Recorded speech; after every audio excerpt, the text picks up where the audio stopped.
Hi, it's Sarah with House Copper. Today is going to be a video on how to make a spout that you've manufactured on a pot, like coffee pot, usually teapot possibly, and how to make it waterproof.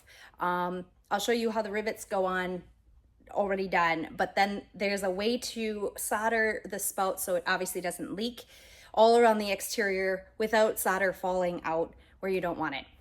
It's easier to show you than to explain it, so we're just going to dive right in, and hopefully this will be helpful to anybody who is doing any type of seam work that is kind of a butt seam, so that you know how to run solder without it running where you don't want it to go. All right, so here we go. All right, so here is the spout. I have riveted it on already, and the reason I rivet and solder the inside is because if they get this too hot for some reason and you don't have these rivets, this spout will fall off. It's why so many people send me their teapots with their spout falling off, because if it's not riveted on, the spout falls off. So it's kind of like fail proof, but you also still need to make this leak proof, and you can tell, see, there's actually space here. You want to fill that with solder without it running down the side. So you go from the inside, and I put this at an angle so that the solder runs the length of that, and we do it in pieces. We don't run the whole thing, and I take really small pieces of solder that are like a 1/2 inch in length, bit by bit. Now the goal, this is when you also want to use a liquid flux. I'm going to flux the whole thing. The solder for the rivets on the inside is washed, so there's no flux here. So while you might get that kind of hot, they shouldn't run. And what I'm trying to do is I'm using just a little tiny paintbrush like this, but I'm not letting it run out. So there's nothing on the outside. I'm going to take one little piece and put it right there. And then I'm going to take another piece and I'm going to put it right there on the other side. Come on. Maybe. There we go. All right. Now, for this, you only use a torch. You do not use a soldering iron because you won't be able to get in there.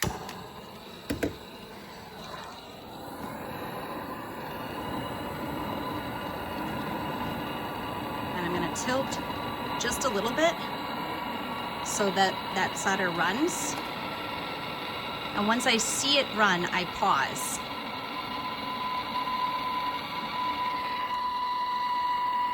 And then I'll go back. It does help to have the gas. All right. Okay, so I can see it coming on this side, but now I'm going to actually go to the other side and to the other side. And I'm going to get it to just melt.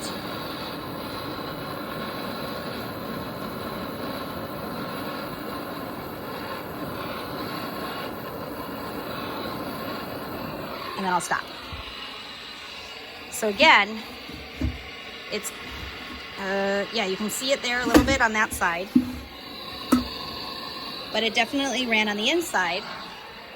And now I'm going to go and I'm going to add a little more flux again, because as it gets hot, it kind of burns off and you don't want to overheat. And then I kind of get another one way down there and I do the same thing. Wait for it to run just a little bit and then stop. So the name of the game is to go in by bit. So if you can see it in there, and you don't go in one fell swoop.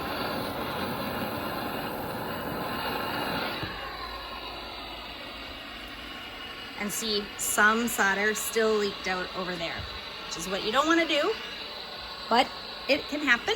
But I can live with a tiny bit like that. That's like 1/8 of an inch. So I'm going to keep going back and forth, and then I'll show you the end. If you can see, so the rivets there are still all sealed, and then the inside you can't see anymore. It's so hard to see, it's so dark. But in there is all the solder. Here's where it leaked out, which you don't want, but this right here, how it's all underneath, and it's all underneath, and you can barely see it like that. That's, yeah, that came out a little more. But here, like, you can see it all the way underneath there, but it didn't pour out along the sides. So, there you go. That's how to seal a spout, rivet, and then seal the actual bit so that you don't have any of that nasty problem of the spout falling out. So anyway, there you go. That's it. Oop, stepping on things. Please don't forget to subscribe, share, comment. I love hearing any other thoughts and ideas or how you guys have done it in the past. You can find me on Facebook at House Copper, on Instagram at the House Copper. All of those links will be below. I always have the links on what solder I used and what flux I used, though I think the acro flux that I used today is no longer available for some reason. So we'll do what we can. Anyway, thank you so much for watching, and I will see you in the copper shop next time.